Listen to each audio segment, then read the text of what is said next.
Quelque chose vient de se produire au cœur du Congo, et les chercheurs peinent à l'expliquer sans paraître incrédules.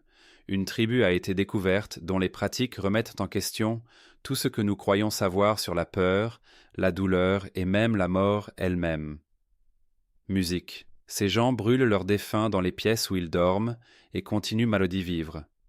Certains consacrent toute leur existence à surveiller d'étranges objets qui ont causé la mort de personnes qui les avaient simplement regardés. D'autres vont jusqu'à s'emparer de jeunes aigles à main nue pour en faire des compagnons de chasse. Ces tribus existent en ce moment même. Certaines d'entre elles sont contactées pour la toute première fois pendant que vous regardez ceci. Maisikimari Music. Et ce qu'elles font dans l'obscurité des forêts profondes vous laissera complètement stupéfait. Les Bayaka. En 1973, un jeune anthropologue du nom de Barry Hewlett arriva au Congo pour la première fois. Il avait lu des choses sur les Bayaka. Il avait étudié ce que les manuels en disaient. Pourtant, rien ne l'avait préparé à ce qu'il allait observer dès sa première semaine en forêt. Un homme se trouvait à près de 18 mètres du sol, pieds nus, torse nu, sans corde ni protection d'aucune sorte entre lui et le sol de la forêt. Hewlett s'arrêta net. Il resta là à regarder, la poitrine serrée, convaincu qu'il était sur le point d'assister à une tragédie. Les abeilles avaient déjà trouvé l'homme. Elles recouvraient ses bras, son cou, son visage, lui plantant leurs dards dans la peau par centaines. Il ne les chassait pas, il ne bronchait pas, il continuait de grimper, parce que le miel au sommet de cet arbre était sacré, et la forêt ne récompense pas ceux qui hésitent. Les Bayaka comptent parmi les peuples les plus anciens encore présents dans le bassin du Congo, avec une existence en Afrique centrale, remontant à des milliers d'années. Ils se déplacent à travers les forêts du Congo, du Cameroun, de la République centrafricaine et du Gabon en petits groupes nomades, ne construisant rien de permanent et ne laissant aucune trace. Ils ne conquièrent pas la forêt, ils s'y fondent. Ce qui avait glacé Hewlett sur place n'avait pourtant rien à voir avec le miel, ni avec les arbres, c'étaient les pères. Les recherches ont révélé que les hommes Bayaka passent plus de temps en contact physique direct avec leurs nourrissons que les pères de n'importe quelle autre région du monde. Lorsque la mère s'absente et que le bébé pleure, le père serre l'enfant contre sa poitrine nue et lui offre son mamelon à tétée, non pas pour le nourrir, mais simplement pour apaiser la détresse qui l'habite. Aucune autre culture sur Terre ne fait cela. Il y a aussi Génie, l'esprit de la forêt que les Bayaka redoutent par-dessus tout.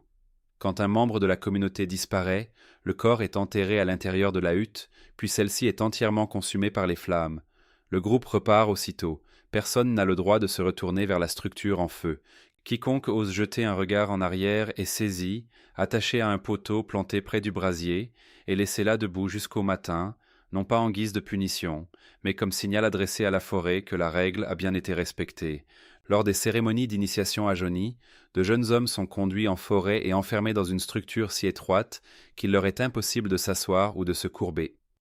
Ils restent debout pendant des jours sans repos, sans nourriture véritable, dans une obscurité totale. Des sons censés représenter l'esprit qui rôde autour d'eux résonnent tout au long des nuits. Ils entrent en tant que garçons.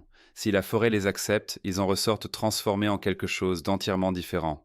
Les Baka ne conservent aucune trace écrite. Chaque poison, chaque remède, chaque rituel ne vit qu'à l'intérieur de la mémoire humaine. Quand leurs anciens s'éteignent, des bibliothèques entières disparaissent avec eux. Dans les villages reculés de l'est du Congo, certains hommes portent des crânes humains sur eux chaque jour, non pas dissimulés, non pas enfouis, mais pressés contre leur peau, tenus près du corps et à qui l'on s'adresse. Pour le peuple léga, cela n'a rien d'inquiétant. C'est au contraire le plus grand honneur qu'un homme vivant puisse porter.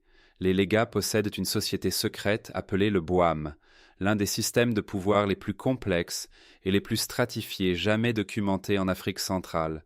On ne rejoint pas le Boam, on passe sa vie entière à tenter de mériter d'en gravir les échelons.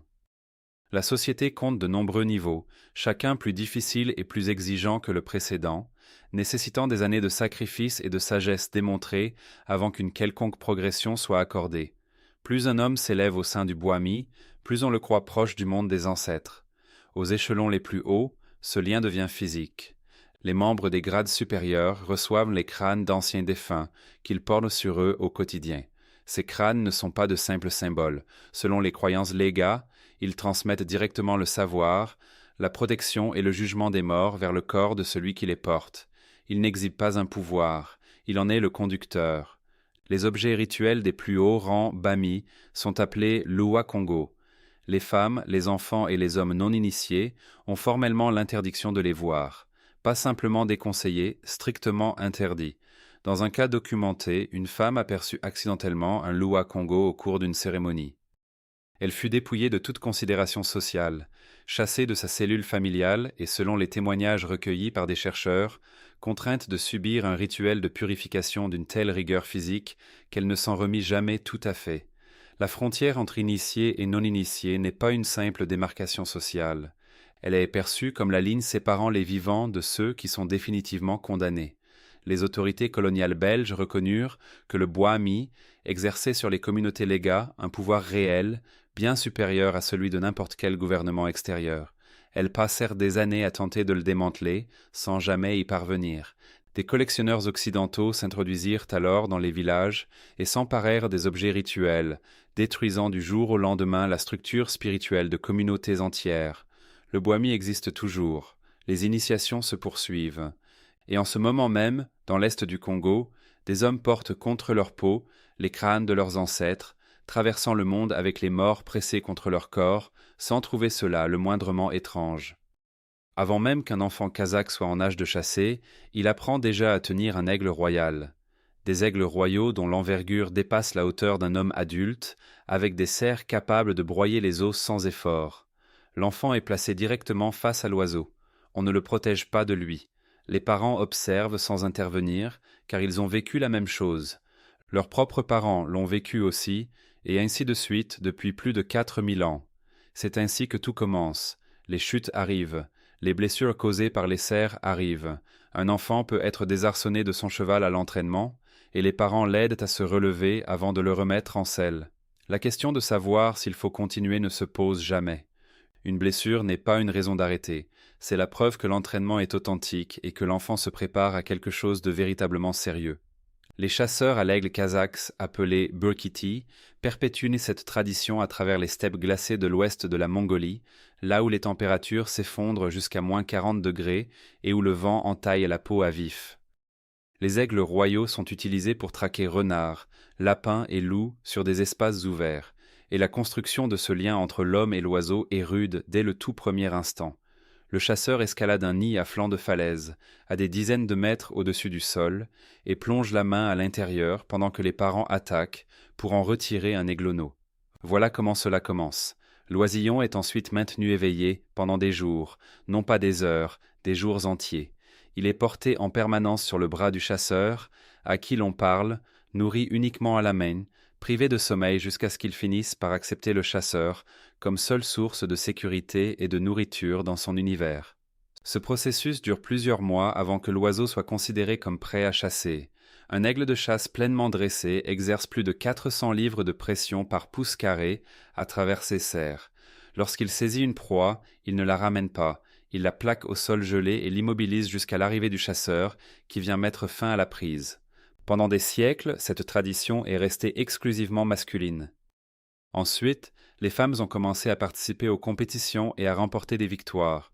Lors du festival annuel de l'Aigle d'Or, les chasseuses ont surpassé leurs adversaires masculins à plusieurs reprises, et la tradition n'en a pas été ébranlée pour autant. Elle en est sortie plus solide. Après des années de chasse partagée, le chasseur relâche l'aigle dans la nature et repart les mains vides. Aucun trophée, aucun oiseau de remplacement, seulement le souvenir de ce qui a été construit, puis délibérément abandonné.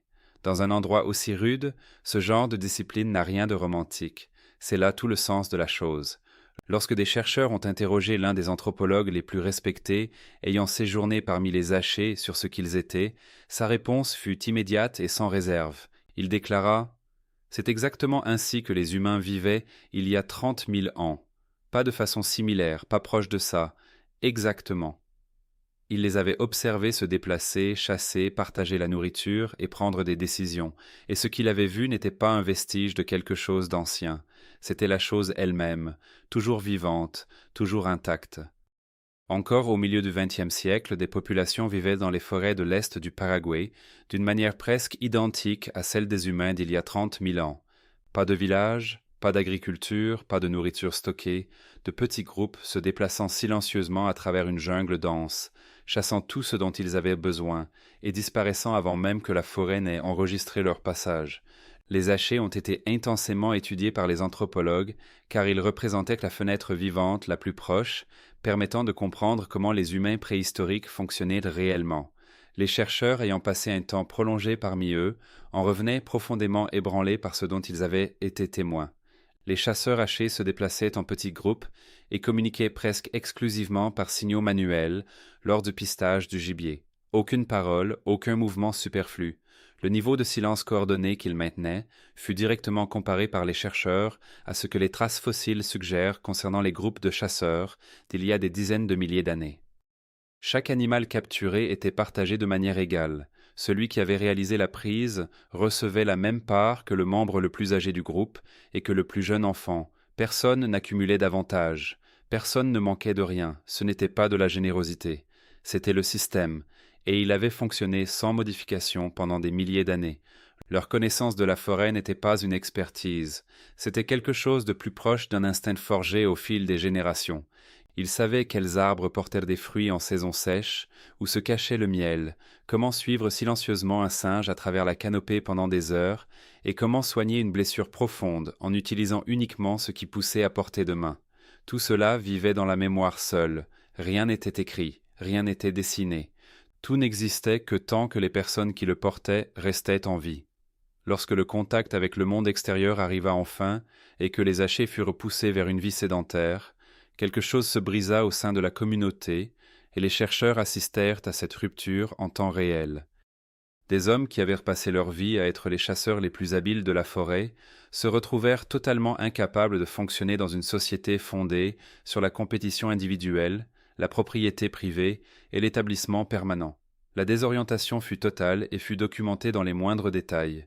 Les anciens enseignent encore le pistage et le tir à l'arc. Les récits sont encore transmis, mais la forêt que ces histoires décrivent a presque disparu. Et ceux qui la connaissaient le mieux manquent de temps pour transmettre ce qu'ils savent. Dans certaines sociétés, rien de fâcheux n'arrive par hasard, pas une seule chose. Si un homme disparaît soudainement, quelque chose en est la cause. Si les récoltes échouent, quelqu'un les a fait échouer. Si un enfant tombe malade et ne guérit pas, un nom est attaché à cette maladie. Il y a toujours un nom. Et les Azandés possèdent un système pour le trouver qui détruit des vies depuis des siècles. Les Azandés vivent entre le Congo, le Soudan du Sud et la République centrafricaine. Dans les années 1920, l'anthropologue britannique Evans Pritchard passa de nombreuses années parmi eux et revint avec des conclusions qui bouleversèrent le monde académique. Il affirma que leur système de sorcellerie n'était pas une simple superstition.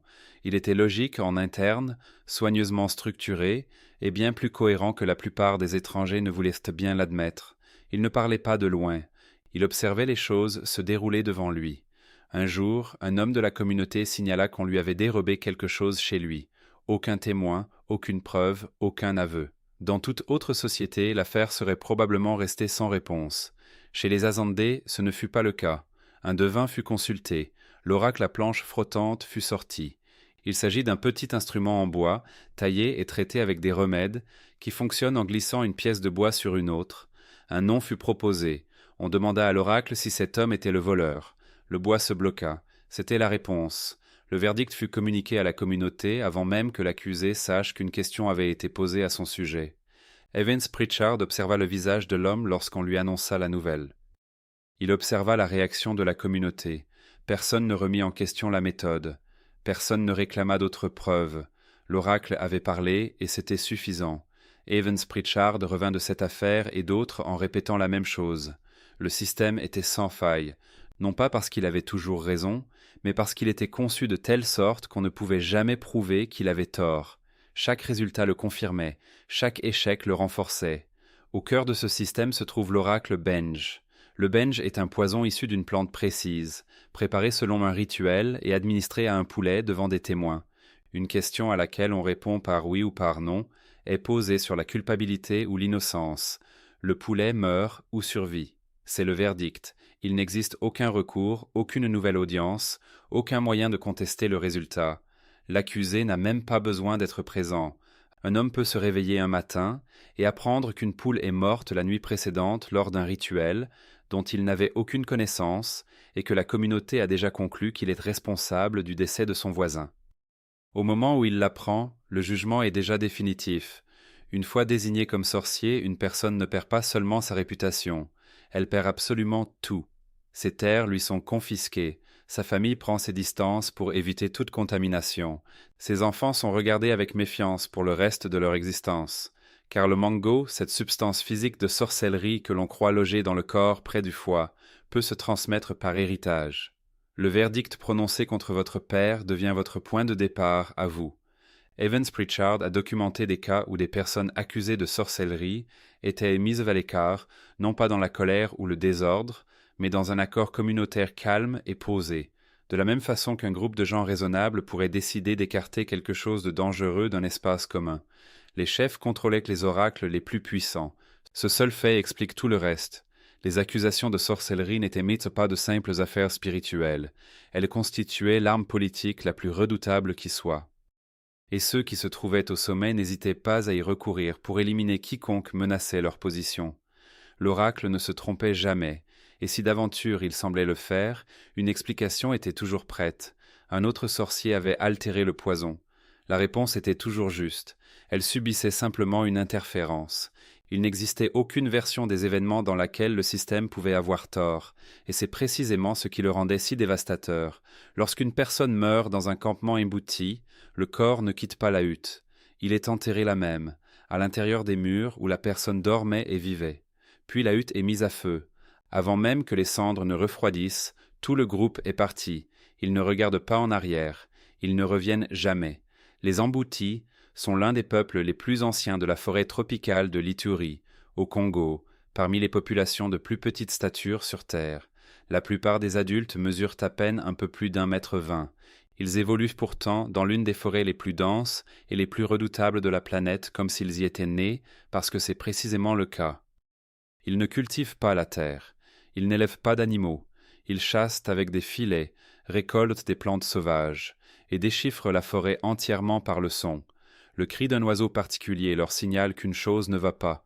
Une branche qui craque dans une certaine direction leur indique quel animal vient de se déplacer et à quelle distance il se trouve. La forêt leur parle dans une langue qu'aucun étranger n'a jamais pleinement maîtrisée. Leurs abris sont construits en quelques heures à partir de feuilles et de branches sans jamais avoir vocation à durer. Dès qu'un endroit cesse de leur être utile, ils le quittent sans la moindre hésitation. La permanence ne représente rien pour les Emboutis. Se mouvoir, c'est survivre. Leurs règles autour de la disparition vont plus loin que ce à quoi la plupart des gens s'attendraient. Lorsque quelqu'un s'éteint dans la forêt, l'endroit est abandonné sans délai. Pas de longues cérémonies, pas de visites ultérieures. La conviction est simple. La forêt ne prend pas seulement le corps, elle absorbe la personne tout entière. Demeurer près de ce lieu n'est pas perçu comme un acte de respect, c'est considéré comme une prise de risque. L'endroit est évité parce que ce qui a causé la disparition est censé y demeurer, non comme un souvenir, mais comme une présence, quelque chose susceptible de se reproduire pour quelqu'un d'autre sans prévenir. Ceux qui ignorent cette règle tomberaient malades peu après, dit-on, pas toujours de manière évidente, parfois lentement, parfois sans cause apparente. Les habitants décrivent cela comme la forêt, reprenant ce qui lui était déjà dû. Et puis il y a ceux qui vivent encore plus profondément à l'intérieur. Pas des récits, pas des légendes, des êtres humains, des groupes que l'on croit liés aux Emboutis, vivant au-delà de là où quiconque est censé s'aventurer. Aucun sentier ne mène jusqu'à eux, personne ne peut indiquer où ils séjournent. Ils apparaissent sans prévenir, une silhouette entre les arbres, une forme immobile qui observe, puis qui disparaît. Aucun bruit de déplacement, aucune branche brisée, aucune trace laissée derrière. Quiconque tente de les suivre perd le sens de l'orientation presque aussitôt, comme si la forêt se refermait sur elle-même et effaçait tout chemin vers l'avant. Quand on interroge les Emboutis à leur sujet, ils ne sourient pas, ils baissent la voix. Ils en parlent avec précaution, comme d'une chose qu'il ne faudrait pas déranger, quelque chose qu'il vaut mieux laisser exactement là où elle se trouve. Les peuples des sables d'Afrique australe vivent dans le désert du Kalahari depuis au moins 70 000 ans. L'agriculture a été inventée il y a 12 000 ans. L'écriture n'existe que depuis 5 000 ans. Les peuples des sables étaient déjà pleinement constitués, chassirent déjà, survivaient déjà dans l'un des environnements les plus éprouvants de la planète, bien avant que tout cela n'existe. Ils ne sont pas un vestige du passé. Ils représentent la culture humaine en activité continue la plus ancienne qui soit sur Terre. Leur méthode de chasse n'est pas rapide. Elle n'est pas agressive au sens où la plupart des gens l'imaginent. C'est quelque chose de bien plus troublant. Un chasseur des sables décoche une seule petite flèche dans un animal, puis le suit pendant des jours à travers des étendues qui ont eu raison d'explorateurs entraînés et équipés, parcourant plus de 30 kilomètres en une seule poursuite, lisant l'herbe écrasée, le sable perturbé et la forme précise d'une empreinte de sabot dans la terre sèche, jusqu'à ce que le corps de l'animal cède, sous l'effet de la substance qui se propage dans son sang. Cette substance est extraite des larves du coléoptère d'Amidia. Elle est appliquée en fines couches sur la pointe de la flèche et agite en dégradant les globules rouges de l'intérieur. Une simple égratignure suffit à déclencher le processus. Il n'existe aucun remède nulle part dans le monde. Le chasseur ne presse pas l'animal. Il le suit patiemment, lit son affaiblissement dans les traces qu'il laisse et attend le moment où il s'immobilise. L'eau dans le Kalehari est enfouie sous terre dans des œufs d'autruche, dissimulés en des endroits qui n'existent que dans la mémoire humaine. Ces emplacements sont transmis oralement de parents à enfants, de génération en génération. Si les personnes qui détiennent ce savoir venaient à disparaître, l'eau serait perdue à jamais. Le désert reprend tout. Leur langue à clic utilise des sons produits simultanément en plusieurs points à l'intérieur de la bouche. Les sons qui n'existent dans aucune autre langue sur Terre. Les linguistes l'ont classé comme l'un des systèmes phonétiques les plus complexes jamais répertoriés. Lors de la grande danse de guérison, la communauté tourne autour d'un feu pendant des heures, jusqu'à ce que certains individus tombent dans un état de transe appelé Kiya. Dans le Kiya, les guérisseurs rapportent qu'ils se séparent physiquement de leur corps, pénétrant dans un espace qu'ils décrivent à la fois comme plus réel et plus troublant que le monde éveillé, et qu'ils en reviennent porteurs de quelque chose qu'ils ont extrait des malades. Certains guérisseurs sortent du Kiya en criant, d'autres restent incapables de parler pendant des heures. L'état de transe physiologique a été confirmé par des chercheurs. Ce qui se passe à l'intérieur n'a jamais pu être expliqué par quiconque ne l'a pas vécu personnellement. Les Boas. Lorsque les représentants coloniaux belges atteignirent la province orientale du Congo à la fin du XIXe siècle, ce n'étaient pas des hommes fragiles. Ils avaient observé et consigné des guerres, des famines et des violences tribales à travers tout le continent. Mais ce qu'ils découvrirent chez les Boas et les peuples voisins stoppa net leurs expéditions. Et les rapports qu'ils transmirent à Bruxelles employaient un vocabulaire que des fonctionnaires aguerris n'utilisaient presque jamais. Ils étaient profondément ébranlés. Les Boas pratiquaient le cannibalisme rituel ouvertement, sans aucune forme d'excuse. Ce n'était pas une question de survie. Aucune pénurie ne les y poussait.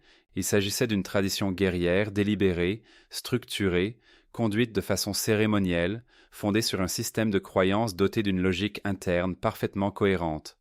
Vaincre un ennemi au combat impliquait, pour accomplir l'acte le plus noble, de l'absorber, plus précisément, le cœur et le foie. Le cœur, parce qu'il était considéré comme la source du courage.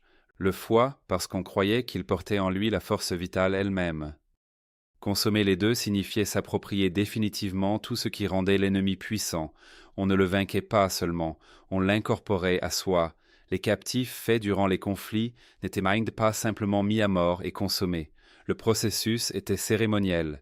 Il se déroulait devant l'ensemble de la communauté. Les crânes des ennemis consommés étaient ensuite conservés et exposés à l'intérieur des habitations. Avant les combats à venir, les guerriers s'asseyaient auprès de ces crânes pour les consulter, les considérant comme des concentrations de puissance capturées qui se renforçaient à chaque nouvelle victoire. Le rang au sein de la communauté se mesurait directement au nombre de crânes qu'un guerrier avait accumulés, ce que les autorités coloniales ne parvenaient pas à comprendre, et ce qui transparaît dans leur rapport avec un malaise manifeste, c'était l'absence totale de honte. Personne ne baissait la voix, personne ne présentait cela comme quelque chose de regrettable ou d'inévitable. C'était une tradition évoquée avec la même franchise et la même fierté qu'une culture emploie lorsqu'elle parle de ce qu'elle considère comme honorable. La pratique obéissait à des règles précises concernant l'ordre, la participation et le but poursuivi. Les archives coloniales, les récits missionnaires et les premiers rapports ethnographiques de terrain en témoignent tous de manière cohérente et détaillée. La réaction coloniale ne fut pas mesurée. Des villages furent incendiés, des communautés furent anéanties. Les violences employées pour mettre fin à cette pratique étaient, selon les mêmes documents officiels qui l'avaient consignée, responsables de bien plus de pertes que la pratique elle-même qu'elle cherchait à éradiquer. Pour les Boas, mettre fin à un ennemi vaincu de cette façon ne constituait pas une atteinte à sa dignité. Dans le cadre de vie qui était le leur depuis des générations, c'en était au contraire la reconnaissance la plus profonde. On consommait ce que l'on respectait le plus. Les Tarahumara Raramuri, à l'intérieur d'un réseau de canyons 4 fois plus vaste que le Grand Canyon et bien moins cartographié, vivent des gens capables de courir 100 miles à travers un relief montagneux sans s'arrêter. Ils portent des sandales découpées dans de vieux pneus de voiture. Ils se nourrissent de maïs séché, de haricots et de graines de chia. Quand ils arrivent au bout, ils ne sont pas épuisés. Ils se tiennent droits, prêts à repartir. Les Raramuri, dont le nom signifie « ceux qui courent vite », sont le peuple Tarahumara des montagnes de la Sierra Madre, dans le nord du Mexique. La course n'est ni un sport ni un loisir pour eux. C'est l'architecture même du fonctionnement de leur société. Les villages dispersés à travers le canyon du Cuivre sont séparés par des reliefs si abrupts et des distances si immenses que la course à pied demeure le seul moyen fiable de communiquer, d'échanger et de maintenir des liens entre les communautés. Il en a toujours été ainsi, aussi loin que la mémoire collective puisse remonter. Les enfants commencent à courir avant même qu'on leur enseigne quoi que ce soit d'autre. Les jeux collectifs consistent à frapper un ballon de bois devant soi et à le poursuivre sur des kilomètres de sentiers montagneux escarpés, et cela débute dès l'âge où ils marchent avec assurance. Au moment où un enfant Raramuri atteint l'âge adulte, il a déjà parcouru des distances que des athlètes d'endurance professionnelle consacrent des carrières entières à tenter d'égaler, et ils y sont parvenus sans le moindre équipement spécialisé. Leur alimentation alarmerait n'importe quel nutritionniste contemporain. Du maïs, des haricots, des graines de chia et de l'eau. Pas de compléments, pas d'aliments de récupération, pas de fenêtres nutritionnelles calculées. Des scientifiques du sport étudiant les Raramurei ont publiquement reconnu leur difficulté à expliquer comment les performances physiques qu'ils produisent sont physiologiquement possibles avec un tel apport. Les données ne correspondent pas à ce que la science du sport prédirait. Dans les années 1990, des coureurs Raramuri participèrent pour la première fois à des ultramarathons compétitifs. Ils se présentèrent en sandales taillées, dans des pneus et vêtements ordinaires. Ils terminèrent en tête face à des athlètes équipés de matériel valant des milliers de dollars. Depuis lors, le monde de la course professionnelle n'a jamais vraiment su quoi faire de cette réalité. Leur course cérémonielle, appelée Rarajipari, se déroule jusqu'à 48 heures d'affilée à travers un terrain montagneux. Ce ne sont pas des compétitions sportives, ce sont des événements religieux liés aux cycles agricoles et à la survie de la communauté. Des coureurs ont été observés poursuivant leur effort, malgré des blessures qui auraient mis fin à la course de tout athlète professionnel, car la notion d'abandon n'existe tout simplement pas dans leur cadre culturel. Ce que le monde extérieur n'a jamais réussi à reproduire, ce n'est pas leur endurance en elle-même, c'est le fait que leur endurance ne soit pas séparée de leur vie. C'est quelque chose qui est tissé dans chaque journée depuis la naissance, et il est impossible de l'en arracher pour le transplanter ailleurs. Le Komo. Dans certains villages dispersés à travers le Congo, des hommes ont consacré l'intégralité de leur existence à entretenir quelque chose que la plupart des gens ne seront jamais autorisés à contempler. Ils ont subi une entaille rituelle pour rejoindre la société qui leur a confié cette responsabilité. Les marques gravées sur leur corps ne sont pas là pour l'ornement. Elles sont contraignantes, et les objets dont ils s'occupent accumulent une puissance, selon leur propre conception, depuis bien avant la naissance de quiconque est encore en vie aujourd'hui. Le Komo est une société d'initiation secrète présente à travers le Congo et dans certaines régions du Mali. Elle est exclusivement masculine. Sa structure interne n'a jamais été entièrement consignée par un chercheur extérieur, non pas parce que personne n'a jamais tenté d'y accéder, mais parce que la société a historiquement répondu aux approches non autorisées par des conséquences qui mettaient définitivement fin à la tentative. Pour intégrer le Komo, un homme est scarifié. Des motifs précis sont incisés dans sa peau au cours d'un processus qui n'est ni rapide ni conçu pour être sans douleur. Ces marques sont permanentes. Elles désignent l'homme comme lié à la société d'une manière qu'aucune autorité extérieure ne peut négocier ou effacer. Les objets au cœur de la vie rituelle du Komo sont appelés les bauli. À l'origine, il s'agissait de petits noyaux de bois ou d'argile. Au fil des décennies, ils ont été nourris sans interruption. du sang y a été incorporé. Des grains ont été travaillés dans leur surface. Des matières organiques ont été ajoutées couche après couche, jusqu'à ce qu'ils deviennent denses, sombres et lourds, d'une façon qui n'a aucun rapport avec leur taille physique. Selon la croyance Como, un bouli correctement entretenu n'est pas passif. Il a des besoins précis. Il possède des capacités précises. Il peut protéger ou causer du tort selon la connaissance et l'intention de celui qui le dirige. Des témoignages documentés, recueillis par des chercheurs, décrivent des hommes ayant hérité de bolés sans avoir été initiés et qui sont tombés gravement malades dans les jours suivant leur prise de possession. Plusieurs d'entre eux ne s'en sont pas remis. Selon le peuple Como, ces objets ne représentent pas le pouvoir. Ils sont le pouvoir lui-même, et toute personne non initiée qui poserait les yeux directement sur l'un d'eux ne pourrait pas en ressortir indemne. Le savoir permettant de côtoyer un beli en toute sécurité n'existe qu'au sein des initiés. Il se transmet uniquement par le biais du processus d'initiation, et par aucune autre voie.